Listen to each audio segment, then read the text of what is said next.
আজকে আমি এই মজাদার চালতা ফলের আচার কিভাবে বানাবো সেই রেসিপি আপনাদেরকে দেখাবো। আপনারা আমার ভিডিওর সঙ্গে থাকুন আর মনোযোগ সহকারে দেখুন। তো দেখেন কতটা এই চালতা ফলের আচার লোভনীয়। আর এখন আমি মূল কাজে যাই, সেটা হলো যে এখন ব্যাগে করে চালতা ফল নিয়ে আসা হয়েছে। আর এই চালতা ফলগুলো আমি এখন ব্যাগ থেকে বের করব, তারপরে আপনাদেরকে দেখাবো।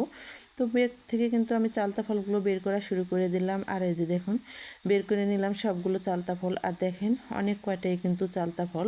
আর এগুলো আমি কিভাবে আচার বানাবো সেই রেসিপি আপনাদেরকে দেখাবো। তো এখন আমি চালতা ফলগুলো কাটা শুরু করে দেবো। তো এখন আমি চালতা ফলগুলো যে কাটিয়ে নিলাম 2 ফালি করে। এই পর্যায়ে আমার হাতের আঙ্গুলটা কিন্তু কেটে গেল, মানে চালতা ফলটা কাটতে যায়। আর দেখেন রক্ত বের হয়ে গিয়েছে আর অনেকটাই ব্যথা পেয়ে গেলাম। আরও কিন্তু চালতা ফল কাটতে এখনও বাকি আছে, সেগুলো হচ্ছে এই যে আরও 3টা চালতা ফলকে এখনও কাটার জন্য বাকি আছে। তো কিভাবে কাটবো ভাবতেছি, তারপরে অবশেষে কেটে নিলাম সবগুলো চালতা ফল।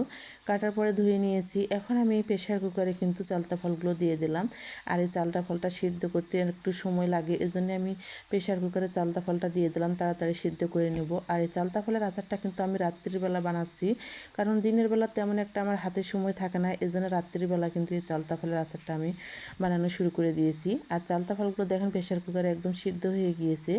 এই পর্যায়ে আমি এখন চালতা ফলগুলো যে বাটিতে ঢেলে নিলাম আর এখন একটু থেতো করে নেব, কারণ চালতা ফলটা সিদ্ধ করার পরে একটু থেতো করে নিতে হয়।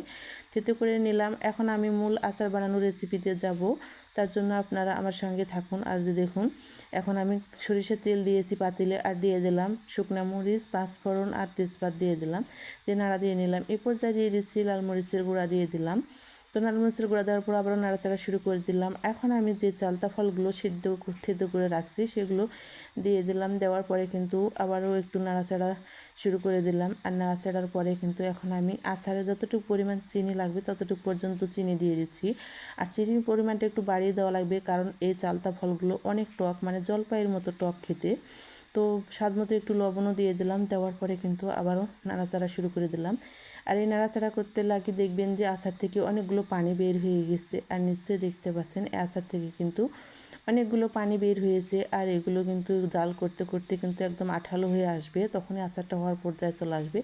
আর এই ফাঁকে কিন্তু আমি এই যে পাঁচফোড়নগুলো ভেজে গুঁড়া করে নিলাম, মানে আচারে ব্যবহার করব বলে। তারপরে চালতা ফলগুলো কিন্তু আচারে যে আমার একদম আঠালো হয়ে চলে আসছে, মানে হওয়ার পর্যায়ে চলে আসছে। আর এখন আমি এই পাঁচফোড়নের গুঁড়াগুলো দিয়ে দিলাম। আর পাঁচফোড়নের গুঁড়াগুলো কিন্তু আচারটা হওয়ার পর্যায়ে আসবে, তখন দেওয়া লাগবে, এতে করে আচারটা অনেক টেস্টি হবে খেতে।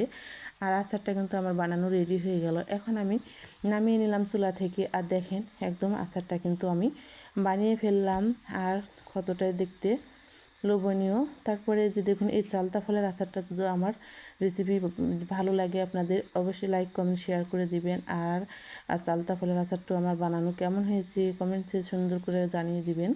তারপরে দেখেন কতটাই লোভনীয়, মানে সব আচারের চাইতে কিন্তু চালতা ফলের আচারটা বেশি একটা লোভনীয় আর খেতে অনেক মজা। তো আজকে রাতে চালতা ফলের আচার বানানোর রেসিপি এই পর্যন্ত ছিল। সবাইকে জানাই শুভরাত্রি।